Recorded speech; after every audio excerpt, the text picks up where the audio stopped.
So I want to welcome everyone and thank you for being here. A lot of activity going on in Las Vegas right now. A big game happening outside on the concourse there. But again, I want to introduce our two newest additions to the Sixers family. We embarked on free agency with a pretty clear goal, or goals I should say, of continuing to promote the growth of our program. We wanted to promote winning, and we wanted to maintain flexibility. And I think that with these moves, we've done exactly what we set out to do. I do want to say that that's not to think that this is a one-and-done situation for either one of these gentlemen sitting next to me. Promoting flexibility and maintaining that flexibility is just important for where we are as a program. But we look at both of these individuals as key additions to what we're doing with our program in terms of, that growth. We wanted to add talent, we wanted to add toughness, we wanted to add leadership, we wanted to add professionalism, and that's effectively what we've done with J.J. Redick and Amir Johnson. I'm going to open up, by having each, say a few things to address you, and then we'll go into questions and answers. But JJ, why don't you start? Sure, happy to. I'm just really excited to be a part of the Sixer family. Truthfully, for probably the 8 weeks between the season and free agency, as we got closer and closer to free agency, I wanted to be in Philadelphia. That was the place I wanted to be. I thought it was the best fit. And then when the trade happened around the draft, it just really solidified, my feelings about where I wanted to be, and getting to meet with Brian and Coach Brown and the whole, basically the whole Sixers organization. You brought like 40 people to the meeting. Was just a great experience, and I'm really excited. It's fantastic. Amir? Yeah, for me, just love the process the Sixers are headed towards, building up. Love the theme, trust the process. And me and BC go way back, in Toronto days. Called them up, talked to him. Basically, known BC since I was a rookie. Those Detroit years playing out there, and basically coming to Toronto, believing in me, trusting in me, and signing me to Toronto, going out there playing. And since then, I have grown.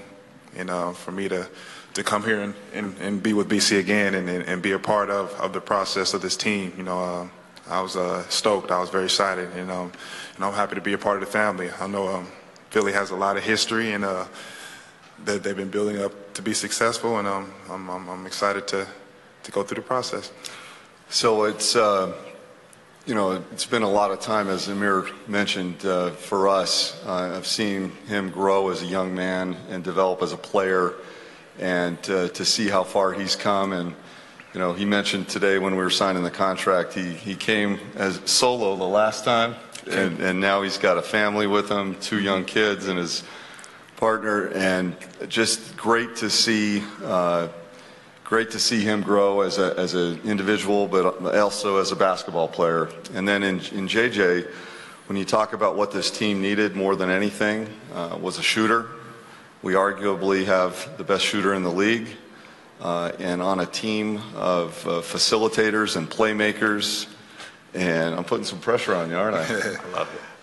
But we've got players that want to distribute the basketball, that want to make plays for other people, and that goes as much as our guard play, with Markel and Ben, to our bigs, with Joel Embiid, Dario Saric. These guys are playmakers, and it's going to be a fun brand of basketball. We're going to get up and down the floor.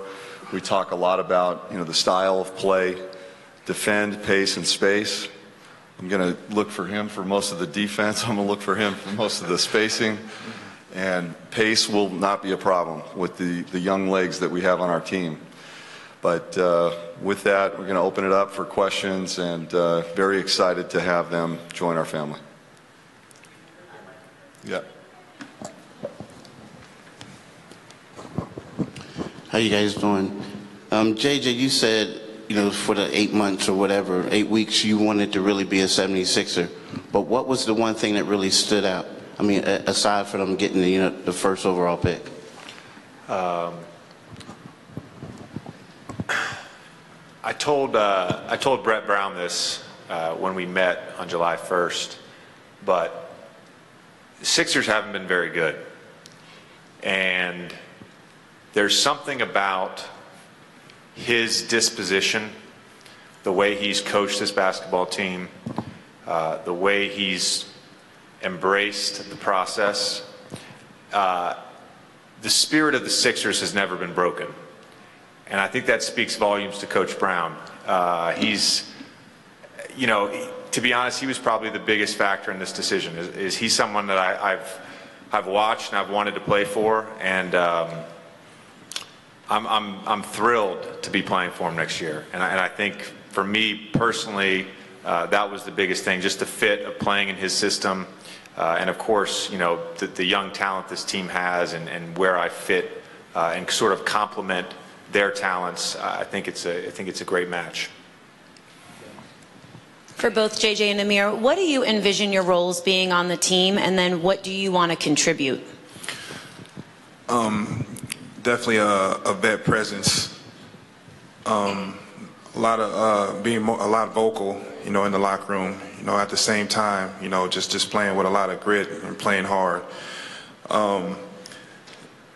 I told BC this, everybody has, a lot of expectations for this team, but it definitely it's very hard to win in this league, and it takes, the only thing we can control is just playing hard, and it takes time. Like I said, I keep saying this because that's the theme. It's a process, and once we put all that together and we get everybody in the rhythm, we can go definitely far.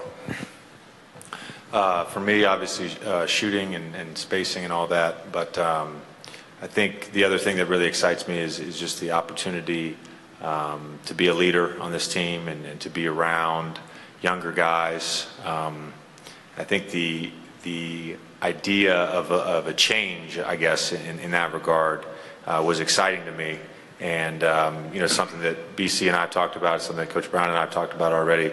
But there is an expectation and a responsibility on my part to be a leader for this team, just as a professional, as a guy who's been in 11 straight playoffs. I have a wealth of experience, and I'm willing to share that. Steve? JJ, for you, obviously in Orlando, you came in with a team that was on the bottom, got to the NBA Finals. Yeah. How much of that experience can you bring to these young guys about finding your way in this league and ultimately being successful? Yeah, I think it's an interesting parallel because I was drafted by Orlando as they were sort of rising up. I think they were 36 and 46 the year before I got there, and then we made 6 playoffs in a row. So the timing is very similar, but I just think for me, I'm going to echo what Amir just said. But winning is really hard in this league, and winning and losing can come down to small stuff. And I think you have to master the small details first, and then you can win games. I think they've been doing that. At least from my perspective, from the outside, Coach Brown has been doing that. And now I think there's enough talent and hopefully enough veteran leadership that we can get to the playoffs.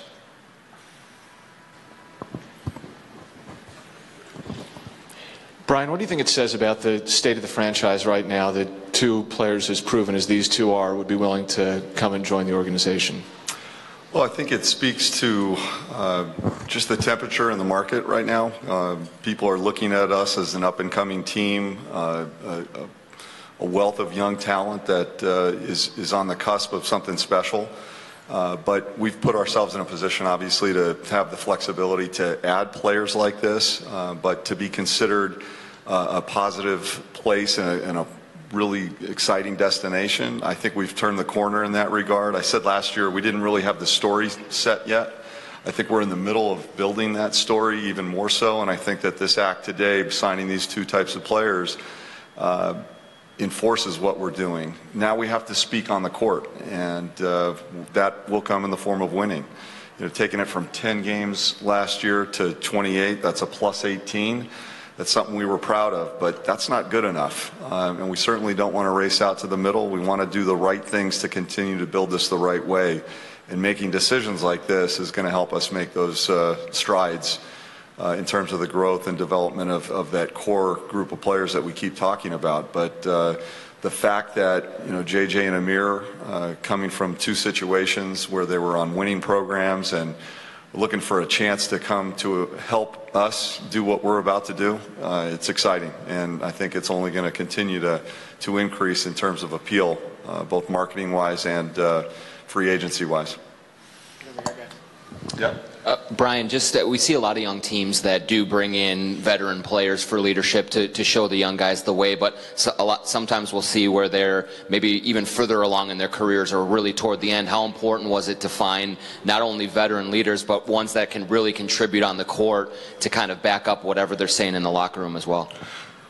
Well, that's a critical component. I want to acknowledge that we attempted something last year, and I think we were successful with that, with the signings of Sergio Rodriguez and Gerald Henderson in particular, Jared Bayless, who is still with us.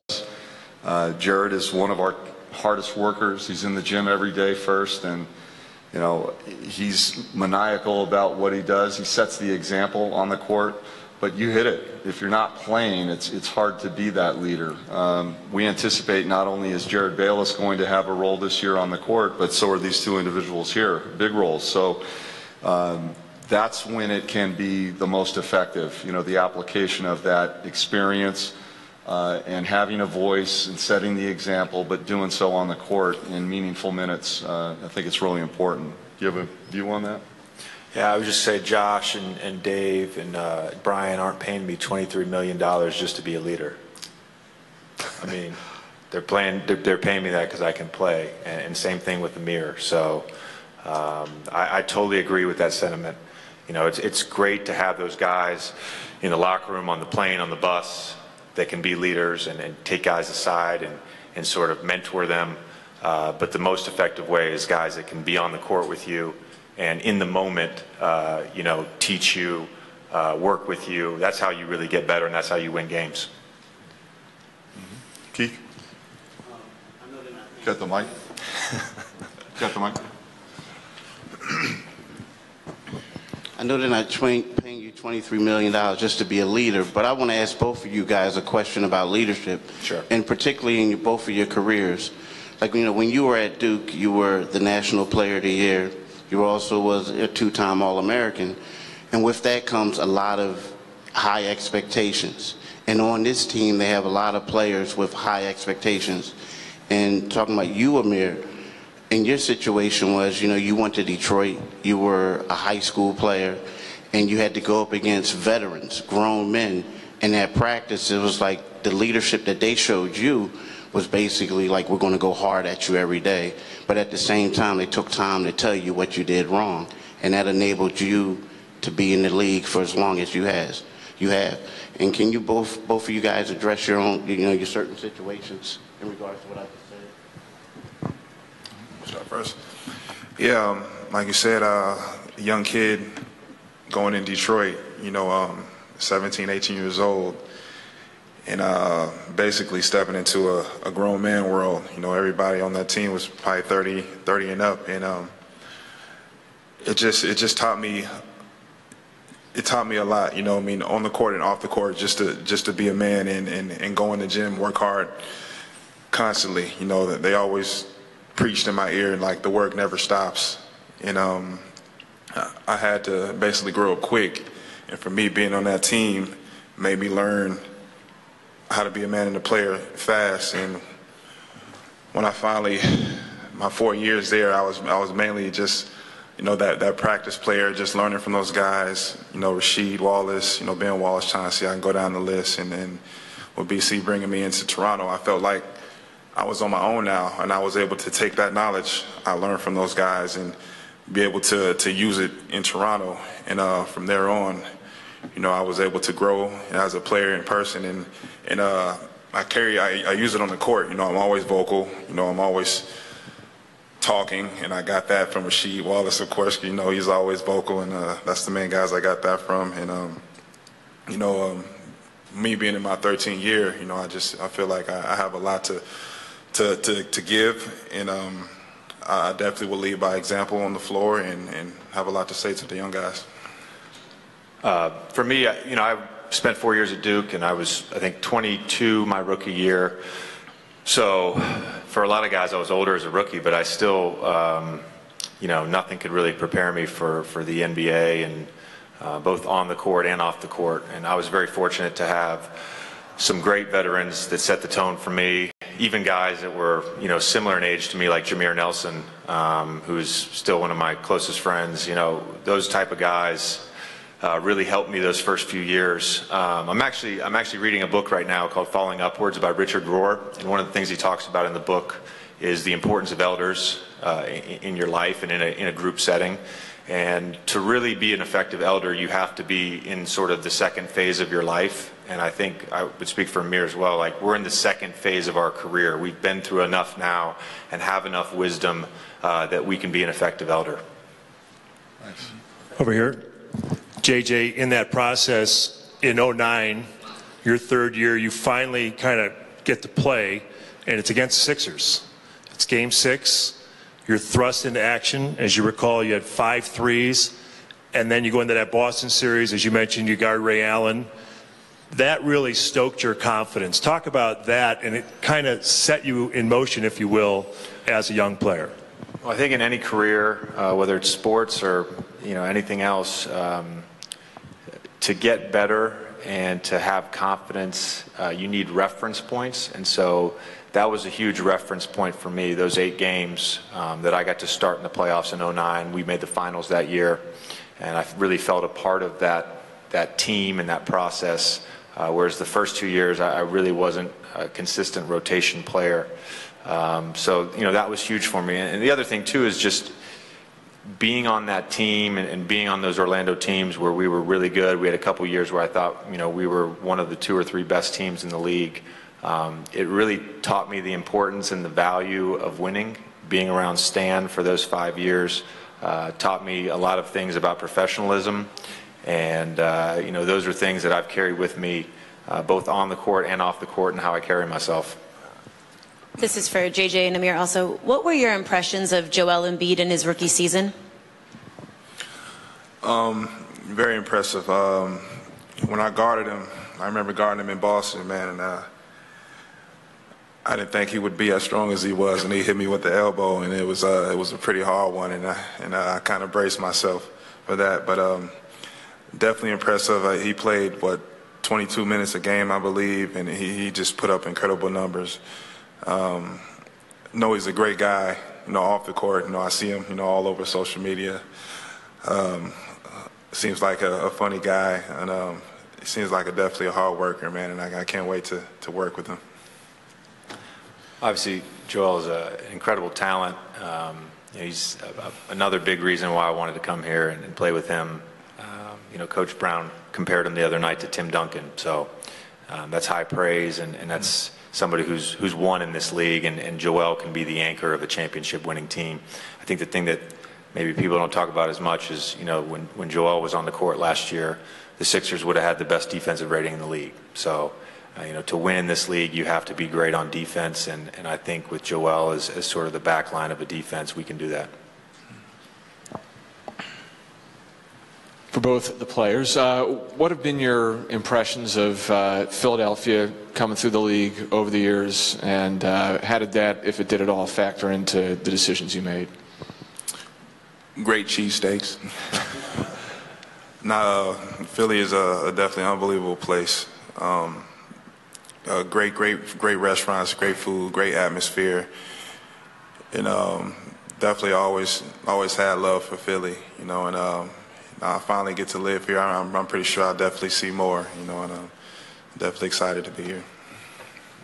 Somebody on Twitter the other day dug up an old tweet from 2011 when I said that I was roaming the streets of Philadelphia, and it was one of my favorite cities, and it's a very underrated city. 6 years later, I still feel the same way. It's definitely one of my favorite cities in the U.S. It's got an unbelievable food scene. As a U.S. history major, there's something very cool about being in cities and walking the streets of Philadelphia or Boston or New York and seeing historical sites. So I've always had a great appreciation for the city. And the other thing right now is, and Brett texted me this other night, but like there's a buzz in the city right now. There's a buzz about the Sixers, and that's really exciting. Anybody else? Again, thank you for coming and welcome. Thank you. Thank you. Thank you, BC. All right. Yes, sir. All right.